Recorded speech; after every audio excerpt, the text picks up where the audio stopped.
ਭਰਾਓ ਇਹ ਪੱਕੀ ਗੱਲ ਆ ਹੁਣ ਵੀ ਮੋਦੀ ਸਰਕਾਰ ਜਿੰਨੀ ਘਬਰਾਈ ਹੋਈ ਆ ਇਹ ਖੇਤੀ ਕਾਨੂੰਨਾਂ ਤੇ ਇਸ ਘਬਰਾਹਟ ਦੇ ਵਿੱਚੋਂ ਲੋਕਾਂ ਦੀ ਚੜ੍ਹਦੀ ਕਲਾ ਤੇ ਗਾਹਾਂ सरकार की हार नजर आ रही है। एक मंत्री महोदय का बयान आ गया कि इन किसानों की जो 231-32 मौतें हुई हैं तो वो घरों में भी हो जानी थी। तो मुझे लगता है कि सरकार में अब संवेदनशीलता नाम की कोई चीज नहीं है। खेती मंत्री बोल रहे हैं कि हमारे पास जो शहीद हुए किसान उनका आंकड़ा नहीं, जबकि इनका डिपार्टमेंट सब कुछ नोट कर रहा है। तो ये देश इनके जवाब मानेगा। आप देखिएगा। सारे पंजाब ते देशवासियों नूं वाहिगुरू जी का खालसा वाहिगुरू जी की फतेह। मैं 5-7 मिनट पहलों हिंदी च गल कर ला। पर आओ ये पक्की गल आ हुण भी मोदी सरकार जिन्नी घबराई हुई आ ये खेती कानूनां ते इस घबराहट दे विचों लोकां दी चढ़दी कला ते गाहां सरकार की हार नज़र आ रही है।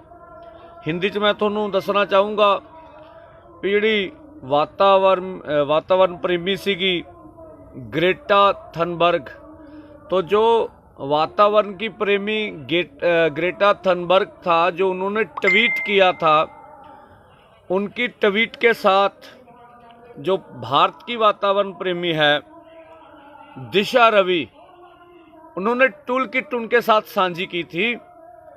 तो देखिए किसी के ट्वीट के साथ कोई ट्वीट्स मिलाना, उसको साझा करना, ये कितना बड़ा जुर्म हो रहा भारत में। देख लीजिए आप किसी किसान आंदोलन पर, कोई आंदोलन कर रहे हैं किसान, वहाँ भाजपा के दंगाकारी पेट्रोल बम फेंकें, पत्थर मारें तो उनके ऊपर कोई कार्रवाई नहीं होती। वो कोई जुर्म नहीं है भारत में। जो दिशा रवि है, अगर वो ग्रेटा थनबर्ग के ट्वीट से ट्वीट मिलाती हैं तो उसे आज बेंगलोर में गिरफ्तार कर लिया जाता है। तो मेरा मानना है कि ये फैसला तो अब देश करेगा कि देश ने क्या करना है। वो अपनियां बहू बेटियों औरतों का सम्मान करता भारत की एक बहुत बड़ी संस्कृति है। तो क्या किसी आपकी भारत की बेटी की आवाज इस तरह से मोदी सरकार उसका गला घोटेगी, ये हम सोच नहीं सकते। तो इसका किसान मजदूर संघर्ष कमेटी पूरी तरह भर्त्सना करती है। और इस तरह से गला दबाना सोशल मीडिया पर, ये हमें बर्दाश्त नहीं है। बाकी अब देश फैसला कर ले उसके क्या ठीक लगता है। दूसरा, जिस तरह से पत्रकारों को टारगेट किया जा रहा है, भारत का जो सरकार है वो पत्रकार क्षेत्र में जो लोग निष्पक्ष काम करते हैं देश के लिए, लोगों के लिए, जो सही पक्ष होता है सरकार का वो भी लिखते हैं, उनको टारगेट किया जा रहा है। अभी केवल हमारी बात क्यों नहीं करते, केवल हमारी बात करिए। भी वहां किसान बिल्कुल नहीं है ये बोलिए, ये बोल रही भारत सरकार। तो ये दिखाइए किसान वापस जा रहे हैं, आंदोलन का समर्थन नहीं है। तो जो निष्पक्ष पत्रकार हैं वो बात भी बता रहे हैं कि लाखों किसान हैं, उनकी मांग क्या है, सरकार क्या कहना चाहती है। तो जिस तरह से 8 पत्रकारों के खिलाफ देशद्रोह का मुकदमा किया गया, नवरीत की जो गोली लगने से मौत हुई, उन्होंने उनके दादा का वर्षन दिया, पत्रकारों का खुद का वर्षन नहीं था। उन्होंने जो दादाजी ने कहा वो बता दिया, जो सरकार ने बोला वो भी उन्होंने बताया।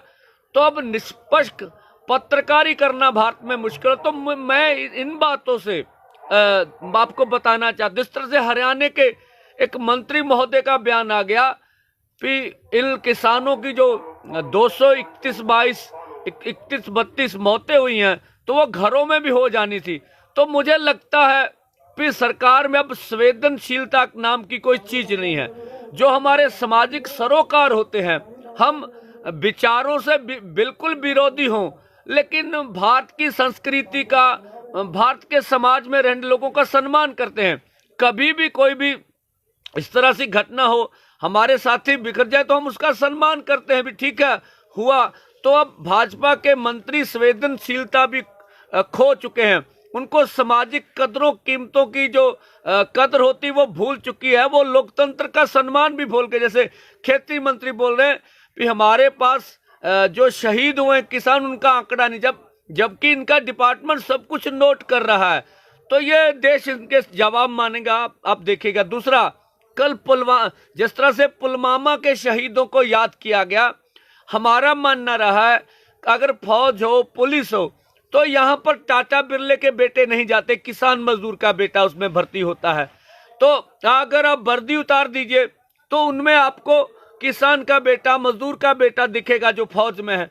तो जिस तरह से पुलवामा की घटना हुई तो अभी तक उनके सवाल अधूरे हैं कि अभी तक वो निष्पक्ष जांच कर अभी तक तथ्य सामने नहीं हुए देश के सामने कि वो जवानों को किस तरह से मारा गया, आरडीएक्स इतनी कैसे आई।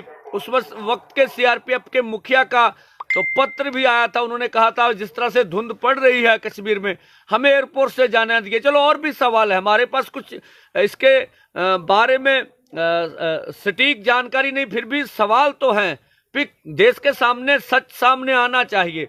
तो कल भारत के पूरे किसानों ने, किसान और जवान जो मोर्चे में जवान शहीद हुए, किसान शहीद हुए, तो किसान मजदूर किसान जवान एकता के नारे लगाए और मोमबत्ती और कैंडल मार्च किया। तो किसान जवान दो एक ही सिक्के के दो पहलू हैं, कोई देश के बाहर सरहदों पर देश की रक्षा करता है, किसान सारी उम्र अनाज पैदा करके कर्ज में डूबा रहता है, कर्ज के कारण वो खुदकुशियां कर रहे हैं, फिर भी देश के लिए अन्न पैदा करते हैं। और आज देश को बचाने में सबसे अधिक सक्रिय हैं किसान, कि हम अपनी जमीन मां को नहीं जाने देंगे, जो हम उपज पैदा करते हैं उस उपज का दाम लेंगे। तो ये मूल्य प्रश्न है, ये हमारे अधिकार है। तो ये सब बात चला, आंदोलन पूरी तरह जौबन पे है। हम आशा रखेंगे जो 16 को आ रही है अपना जो प्रोग्राम हमने करना वो भी करेंगे, और जो 18 तारीख को भारत का पूरा रेल पहिया जाम करेंगे तो पूरे भारतवर्ष के करोड़ों लोग हमारे साथ उसका साथ देंगे, इसकी हमें सबको आशा है। लाखों लोग यहाँ पर हैं, सिंगू हो अपना टिकरी हो, इसके साथ गाजीपुर हो, पलवल हो, सभी जगह पर सभी किसानों का सबे पूरे भारत के रंग देखेंगे आप यहाँ पर। तो मैं एक बात करने के बाद पंजाबी में बोलूँगा, तो यहाँ आप गुजराती, मराठी, मध्य प्रदेश के, राजस्थान के, यूपी के, हरियाणा के, हिमाचल के, पूरे देश के सभी देशों के भाग्यों के लोग आए हुए हैं। किसी की संख्या अधिक है, किसी की कम है, तो पूरा देश एक साथ। तो मैं नौजवानों की बात करूंगा, बेरोजगारी इतनी ज्यादा है, जो आज हमारे आंदोलन में कल शामिल हुए तो वो फौज में भर्ती हुए थे, 1.25 लाख वैकेंसी थी, 18 में उन नौजवानों की भर्ती हुई, अभी तक सब टेस्ट पास कर गए वो कानूनी, अभी तक मोदी जी ने उन्हें नौकरी नहीं दी। तो अब दिल्ली सरकार के खिलाफ वो आंदोलन करने आए हैं। भारत के युवा नौजवान, रोजगार का सवाल है, किसान मजदूर संघर्ष कमेटी सभी हम उसका मांग का समर्थन करते हैं कि किसान मजदूर के बेटे हैं जो फौज में जाएंगे। तो जो माननीय भारत सरकार है उन्हें इनकी मांगों को मान लेना चाहिए। तो हुण मैं पंजाबी ना दसना चाहूँगा भी ਜਿਹੜੇ भी भरा साडे, चाहे वो हरियाणे दे आ, चाहे वो यूपी दे आ, चाहे वो दिल्ली दे आ, चाहे वो अपना उत्तराखंड दे आ, चाहे यूपी दे आ, 4 स्टेटां दे, दिल्ली भी 4 स्टेटां दे बंदे जिहड़ा वा वो सरकार ने नजायज तौर ते एफआईआर च लए आ। भराओ 7-8 एफआईआर च कल्ले दिल्ली वाले ही आ, एक ना ते 3 ना फड़ के एफआईआर तो ਉਹਦੇ ਵਿੱਚ खाली रखी आ जगह भी होर फसा लांगे, इस तरह की एफआईआर वेखियां सी। ये तो कहाँ ਜਿਹੜੀ समस्या आ रही आ मेरे वीर, ਜਿਹੜੇ भी ਮਾਪਿਆਂ ਦੇ ਕੋ ਪੁੱਤ ਜੇਲ੍ਹਾਂ 'ਚ ਨੇ ਉਹਨਾਂ ਨੂੰ ਬੇਨਤੀ ਆ ਵੀ ਤੁਸੀਂ ਵਕੀਲਨਾਮਾ ਇਹ ਜਿੱਥੋਂ ਮਰਜ਼ੀ ਮਿਲ ਜਾਂਦਾ, ਮੈਂ ਪਾਲਵੀ ਦਾ ਵਕੀਲਨਾਮਾ ਲੈ ਕੇ ਥੱਲੇ ਸਾਈਨ ਕਰ ਦਿਓ, ਜੋ ਵੀ ਤੁਹਾਡਾ ਤੁਸੀਂ ਉਹਦੀ ਧੀ ਜੇ, ਪੁੱਤ ਜੇ, ਨੌਂ ਜੇ, ਘਰ ਵਾਲੀ ਜੇ, ਪਿਓ ਜੇ, ਦਾਦਾ ਜੋ ਵੀ ਹੈ, तो उत्ते कुछ ना लिखा जे, हल्फनामे के थले जड़ा वो सर हल्फनामा कहना वकीलनामे के थले साइन करके एक वक्री पर्ची लाओ, वक्री पर्ची ते दसो की नाम आ, सन ऑफ की आ, उम्र किन्नी आ, थाना केड़ा, पिंड केड़ा, जिला केड़ा, ओदी पर्ची फोटो कापी खिट के ये तो गा आधार कार्ड की कापी। तुसीं आ सकते हो, बहुत नहीं आ सकते तो फिर उन्हां दियां WhatsApp ते तुसीं फोटो कापियां भेज दिओ, असीं WhatsApp करा के अपने वकीलों नूं बहुत छेती जमानत होंगियां।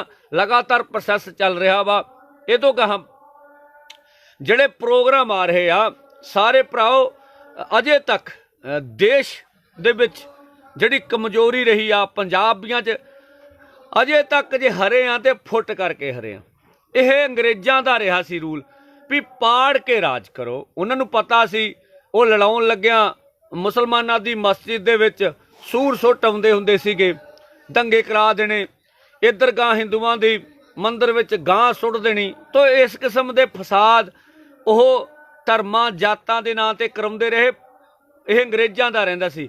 ਹੁਣ ਸਾਡੀ ਭਾਰਤ ਸਰਕਾਰ ਇੱਥੇ ਆਈ ਹੋਈ ਆ, ਉਹ ਕਿਵੇਂ ਪਾੜ ਕੇ ਰਾਜ ਕਰਕੇ, ਜਿਵੇਂ ਭਾਜਪਾ ਦੇ IT ਸੈੱਲ ਆ, ਠੀਕ ਹੈ ਜੀ, ਉਹ ਲਗਾਤਾਰ ਕਿਵੇਂ ਪ੍ਰਚਾਰ ਪ੍ਰੋਪੋਗੰਡਾ, ਉਹ ਭਾਜਪਾ ਦੀ ਨੀਤੀ ਰਹੀ RSS ਦੀ ਵੀ ਤੁਸੀਂ ਦੋ ਧਿਰਾਂ ਨੂੰ ਆਪੋ ਚ ਦੀ ਲੜਾ ਕੇ ਤਾਂ ਪਾਸੇ ਤੇ ਖੜ ਕੇ ਵੇਖੋ, ਇਹ ਚੱਲਦਾ ਹੁੰਦਾ ਵਾ।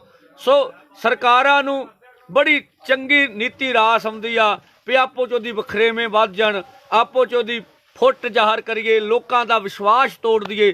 ਭਰਾਓ ਜਿੰਨੇ ਤੁਹਾਡੇ ਆ ਬਾਰਡਰ ਆ, ਇੱਥੇ ਟਿੱਕਰੀ ਬਾਰਡਰ ਤੇ ਵੀ ਆ, ਪਲਵਲ ਵਾਲਾ, ਗਾਜੀਪੁਰ ਵਾਲਾ, ਸਿੰਘੂ ਵਾਲਾ, ਲੱਖਾਂ ਲੱਖਾਂ ਲੋਕ ਆਏ ਹੋਏ ਆ। ਇੱਥੇ ਚੜ੍ਹਦੀ ਕਲਾ ਵਾ, ਪੂਰੀ ਇਮਾਨਦਾਰੀ ਨਾਲ ਲੋਕ ਇੱਥੇ ਬੈਠੇ ਹੋਏ ਆ। ਅਹਿਸਾਸ ਆ ਹੁਣ ਲੋਕਾਂ ਨੂੰ, ਹੁਣ ਲੋਕ ਅੱਗੇ ਨੂੰ ਵੱਧ ਸਚੇਤ ਹੋ ਕੇ ਆ ਰਹੇ ਆ। ਸੋ ਇਸ ਕਰਕੇ ਜਿਹੜੇ ਪ੍ਰੋਗਰਾਮ ਲਿਖ ਕੇ ਮੈਂ ਇੱਕ ਵਾਰੀ ਦੱਸਦਾ ਵੀ ਜਿਹੜਾ अपना 18 तरीक का रेल रोको अंदोलन आ, उन्होंने पूरे देश च, पूरे पंजाब च कामयाब करो। जिथे किते फाटक नहीं हैगा, फाटक ते बैठा हुंदा गार्ड, उत्थे चढ़ो, रेल रोकनी आ। ये तो कहाँ स्टेशन ते उदों कहाँ नहीं किते रुकनी, हादसा नहीं होना। 12 बजे तो बाद 10 मिनट दस के, ठीक है, तो 4 बजे इनू समाप्त करना। सो इस करके साडे वाला जिहड़ा अपना जंडियाला गुरु चलता पक्का मोर्चा रेल रोको चलता रहूगा। बाकी जिन्ने मोर्चे लगणगे वो 4 बजे समाप्त हो जाएंगे। ये नाल आपां तरन ताਰਨ ਦੇ ਵਿੱਚ 25 फरवरी ਨੂੰ ਲੋਕਾਂ ਦਾ ਇਹ ਕਿਉਂਕਿ ਜਨ ਅੰਦੋਲਨ ਆ, ਇਹ ਜਨ ਅੰਦੋਲਨ ਦੀ ਮਹਾ ਰੈਲੀ तरन तारण दाणा मंडी कर रहे हैं। तरन तारण दाणा मंडी जन अंदोलन की महा रैली, किसान मजदूर किसान जोटियां पा के सारे पंजाबी शहरी होइए, नौजवान होइए, किसान मजदूर बीबियां ऐ कड़िंगड़ियां पा के एकता दे नाल वजीए। सो उहदे विच मंगा होर जिवें मजदूरां दीयां मंगां वा लेबर एक्ट कीते गए आ, मजदूरां दे करजा, किसानां दा करजा दा सवाल आ, जिवें उन्हां दी बुढ़ापा पेंशन सांझी आ किसानां मजदूरां दी, जिवें अनाज दा सवाल आ, जिवें किसानां दे नाल जे ਇਹ खरीद गई तो PDS ਜਿਹੜਾ जनतक वंड प्रणाली है वह भी खत्म होनी है। गल्लां बाहर के लै जाइए, मजदूरां नूं कलाबे च लईए, साडे ने हो किसानां मजदूरां तो बगैर जंग जित्ती नहीं जा सकती। इनू घेरे नूं होर खेलीए, जवानी नूं नाल लईए।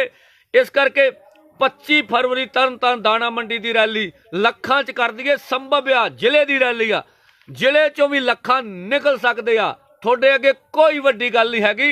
सो इस करके तगड़े होके तरन तारण दाणा मंडी 11 बजे 25 फरवरी भुलियो ना। ये तो कहा 7 मार्च जलंधर विच, 7 मार्च जलंधर विच अपना शाहकोट दाणा मंडी, उत्थे महा रैली होनी आ। दवाबियां ने बल्ले दवाबियां ने अपने आप च रिकार्ड कायम किए इस अंदोलन दे विच। तो दवाबे वालिओ तुसीं भी लखां च करो, सारे लोगों नूं नाल लाओ। सानूं आस आ मातावां भैणां बच्चे नौजवान मजदूरां नूं नाल लैके चलो। ये तो गाह आपां 10 नूं अपना सुल्तानपुर दे विच वड्डी महा रैली करांगे। कपूरथला जिला 10 मार्च कपूरथला जिला सुल्तानपुर च। ये तो गाह 12 मार्च नूं फिरोजपुर जिला जीरा, मालवे वालों का बड़ा बड़ा योगदान आ। पूरा मालवा चढ़दी कला चल रहा। सो मालवे की यह वड्डी रैली महा रैली, इनू वड्डियां बीबियां मातावां भैणां दा वड्डा इकट्ठ करो। जीरा दे विच फिरोजपुर 12 मार्च, दूजी फिरोजपुर च गुरु हार सहाय जिथे फाजिलका जिला ते मोगा जिला भी जाऊगा। ये मोगे वाले जीरे पहुंचणगे, सॉरी 12 मार्च नूं ਤੇ ਜਿਹੜੀ ਗੁਰੂ ਹਰ ਸਹਾਏ ਆ ਉੱਥੇ ਫਾਜ਼ਿਲਕਾ ਜ਼ਿਲ੍ਹਾ ਜਾਊਗਾ। ਸੋ ਉਹਨਾਂ ਨੂੰ ਬੇਨਤੀ ਆ ਭਰਾਓ, ਮਹਾਂ ਰੈਲੀ ਤੁਸੀਂ ਵੀ ਲੱਖਾਂ ਦੇ ਇਕੱਠ ਕਰਾ ਕੇ ਮਜ਼ਦੂਰਾਂ ਨੂੰ ਪਹਿਲ ਦੇ ਕੇ, ਮਜ਼ਦੂਰਾਂ ਨਾਲ ਗਲਵੱਕੜੀ ਪਾ ਕੇ, ਮਜ਼ਦੂਰਾਂ, ਮਾਵਾਂ, ਭੈਣਾਂ, ਨੌਜਵਾਨਾਂ, ਕਿਸਾਨਾਂ, ਮਜ਼ਦੂਰਾਂ, ਆੜਤੀਆਂ, ਕੁੱਲ ਤਬਕਾ ਪੰਜਾਬੀਆਂ ਦਾ ਅੰਦੋਲਨ ਆ, ਜਨ ਅੰਦੋਲਨ ਆ। ਸਾਰਿਆਂ ਨੂੰ ਨਾਲ ਲੈ ਕੇ ਆਪਾਂ ਮੰਗ ਕਰਾਂਗੇ ਉਹਦੇ ਵਿੱਚ ਜਿੰਨੇ ਨਿਰਦੋਸ਼ ਕਿਸਾਨ ਗ੍ਰਿਫਤਾਰ ਕੀਤੇ ਆ ਬਿਨਾਂ ਸ਼ਰਤ ਤੁਰੰਤ ਰਿਹਾ ਕਰੇ ਸਰਕਾਰ, ਸਾਰੇ ਪਰਚੇ ਖਾਰਜ ਕਰੇ, ਫੁੱਟ ਪਾਉਣ ਦੀ ਨੀਤੀ ਤੋਂ ਬਾਜ ਆਵੇ। ਮਜ਼ਦੂਰਾਂ ਨੂੰ ਜਿਹੜੀ ਪੀਡੀਐਸ ਤਹਿਤ ਮਿਲਦੇ ਅਨਾਜ ਆ ਉਹਨੂੰ ਸਾਰਿਆਂ ਨੂੰ ਨਹੀਂ ਮਿਲਦਾ, ਦਿੱਤਾ ਜਾਵੇ। ਪੰਜਾਬ ਦੀ ਸਮੱਸਿਆ, ਪੈਨਸ਼ਨਾਂ ਨਹੀਂ ਮਿਲਦੀਆਂ ਸਾਡੇ ਭਰਾਵਾਂ ਨੂੰ, ਕਿਸਾਨਾਂ ਮਜ਼ਦੂਰਾਂ ਦਾ ਕਰਜ਼ਾ ਵਾ, ਉਹਦੀ ਆਵਾਜ਼ ਬੁਲੰਦ ਕਰੋ ਪੰਜਾਬ ਦੇ ਵਿੱਚ। ਸਰਕਾਰ ਨੇ ਵਾਅਦਾ ਕੀਤਾ, ਜੇ ਪੂਰਾ ਨਹੀਂ ਹੋਇਆ ਹੈਗਾ। E5 ਚੈਨਲ ਪੰਜਾਬੀ ਹੁਣੇ ਸਬਸਕ੍ਰਾਈਬ ਕਰੋ, ਬੈਲ ਆਈਕਨ ਤੇ ਕਲਿੱਕ ਕਰੋ।